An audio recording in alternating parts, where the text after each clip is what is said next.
Hey guys, welcome back to Ace Recaps. Today I'm going to be explaining a 2022 Kannada folklore adventure film titled Kantara. The movie begins in the year 1870. A king goes miles to seek for peace and happiness within his palace, but is unable to achieve it. Eventually, he sets out on a pilgrimage for a few years trying to find the same. One day while he's deep in the forest, he hears a holy rock call out to him. He realizes that his search for happiness has finally come to an end, as what he's been looking for is the demigod that resides within the holy rock. He requests the villagers to help him take the stone back to his palace. Just then the demigod shows himself by possessing one of the villagers and tells the king that if he wants to take him from there, he needs to bless the villagers with this forest land, and that if he ever goes back on his promise, he will be faced with dire consequences. The king agrees and happily takes the stone back to his palace and keeps his promise to the people. A century later, during the Kola performance where an individual is possessed by a demigod and dances to folk songs and blesses the village, a descendant of the king shows up demanding the villagers to return the land that rightfully belongs to him. The demigod warns him about what his actions may lead to, and he disappears in a ring of fire. The greedy man ignores the warning of the demigod and takes the matter to court. Unfortunately, on the day of the hearing, the man dies a gruesome death just before entering the court. A few decades later, we are introduced to the son of the performer who disappeared into the forest, Shiva. He's an athlete that races buffaloes and is adored by everyone in the village. He has no interest in following his father's footsteps. He's a carefree man that lives his life the way he pleases. He's an alcoholic and a pothead who loves to hunt wild boars even though it's forbidden by the forest officials. He lives with his mother and brother who has taken over his father's responsibility of being the performer during the Kola festival. At that year's buffalo race, Shiva clearly wins by a mile, but the judges award the prize to another participant due to some internal politics. A fight breaks loose and Shiva beats up the judges. More people come at him, but they are no match for Shiva. He only stops beating them up when his mother comes and slaps him as he's terrified of the woman. We are then introduced to the current descendant of the king, Devendra. He congratulates Shiva for his performance and offers him some alcohol. The landlord is on good terms with the villagers and adores Shiva as he helps the landlord in illegally cutting down the trees to export it, and also gives him boar meat from time to time. The forest officer, Murdér, is not interested in the beliefs or customs of the villages. All he cares about is the preservation of the forest and goes miles to stop the locals from cutting down trees and other forms of vegetation. He's a very rude man that beats up anyone that stands in his way. Shiva is the only person who has the guts to stand up to him, and that's why the both of them have a never-ending rivalry. One night, while hunting in the forest, Shiva spots something deadly trying to warn him about something sinister. He has a drink, shrugs it off and continues with his hunt, and he manages to kill a wild boar. That night while he sleeps, he has terrifying nightmares, and so his mother puts some holy powder on his head to shoo away evil spirits. The next day, she chases him out of the house once she realizes that he went hunting in the same forest that his father disappeared in. During this year's Kola celebration, Shiva runs into his old friend, Leela, and is dumbstruck by her beauty as she's all grown up now. When he learns that she earns 5,000 rupees a month, he falls head over heels for her, but she just ignores him. Sounds like reverse gold digging gone wrong. He hits on her by giving her some extra food, and the stoned dude even ends up pinching her stomach. Old school romance, am I right? That night the forest officers hear the racket from the village and go to stop it as the noise disturbs the animals in the forest.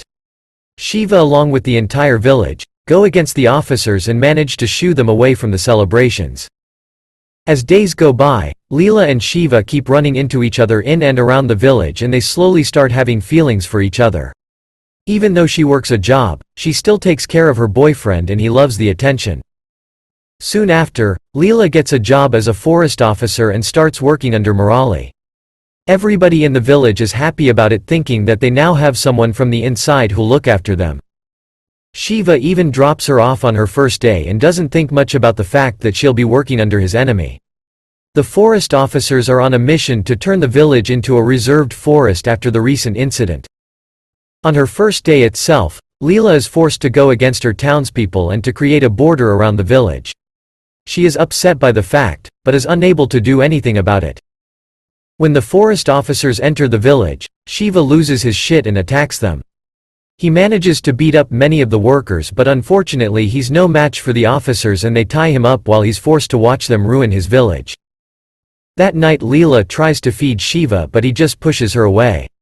In anger, he gets up and starts to close up the borders dug up by the officers.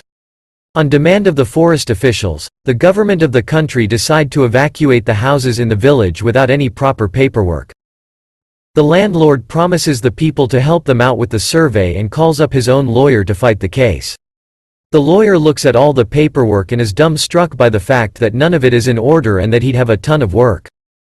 While the villagers sit around, Shiva again gets into a fight with the landlord's men, but he still supports Shiva and tells his men to stand down. That night, the landlord's men seem to be pissed off because their boss supports the enemy more than his own people. The landlord and Shiva then go on into the forest and Shiva waits out while he cheats on his wife. Shiva hears something in the forest and when he goes to check it out, the demigod scares the life out of him as a warning and the both of them bolt out of there. Shiva then gets a high fever because of the events that took place the previous night and his mother warns him of the unholy creatures that roam the forest. Knowing the forest officials are after them, the villagers start producing more guns for their own protection, but the officers manage to take them away as well. One night, Shiva and a few other villagers decide to chop down a tree in the forest for the landlord. Officer Murali gets news of this and heads to the location immediately. Unfortunately, the tree they chopped down falls right on top of the officer's car. Fearing that they've killed the cops, they head to the landlord for advice. He tells them to hide in the forest until things cool down because all the officers will now be after them. They do as he says and head out into the forest that very night. Even though Leela is a forest officer, she still bends the rules and finds a way to meet her boyfriend and bring him food, but he just shrugs it off and walks away because he's still mad at her. They hunt boars and eat fruits from the forest while the officers roam the village every night to be on the lookout for Shiva and his team. They soon miss their loved ones and decide to go back into the village to meet them. Shiva feels bad about being mean to his girlfriend and decides to make it up to her. He sneaks into her house and romances her into forgiving him. Unfortunately, this doesn't end too well as they all get caught by the officers, and Shiva is dragged out of the village in handcuffs. Tragedy soon befalls the entire village when the landlord ends up murdering the Kola performer, Shiva's brother. The landlord, just like his father, believes the villagers and the performer concocted a story to deprive him of the land which belonged to the king, his ancestor. So wanting what rightfully belongs to him, he comes up with a plan and throws the body in front of the village. Nobody suspected the landlord because they were all on such good terms. This was his plan all along. He acted as though he was on their side until he gained enough power to get rid of them from his land. Meanwhile, in the effort to convert the land into a reserved forest, Murali comes to know that the landlord has illegally taken control of the entire land in his name.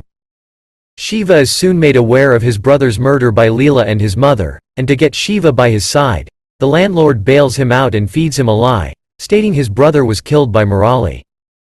An enraged Shiva with blood in his mind decides to kill the officer. He soon learns the real killer was none other than the landlord himself, from a man who was passing by, and heads to the village to inform them. He finds Murali already present there to inform the villagers of the landlord's misdeeds. They decide to let bygones be bygones and stand up together against the evil landlord. The landlord learns about their plan and decides to finish off Shiva, Murali and the entire village once and for all. A severe fight breaks out between the villagers and the landlord's men. Many people lose their lives while the landlord just looks from afar and smiles. Shiva is no match for all the men and he is severely wounded and passes out. Soon, he is possessed by the demigod and attains immense strength. In the trance state, he decapitates the landlord and his henchmen all on his own, proving that the land is in fact protected by the demigod. The villagers look on to see their village's next chosen Kola performer and feed him with puffed rice, the demigod's chosen meal. The film ends with Shiva accepting his role as the Kola performer possessed by the demigod for the Buddha Kola festival and asking Murali and other villagers to maintain the peace in the village, so they can work together to protect it. Shiva runs off to the forest and seemingly finds his father and disappears into the light.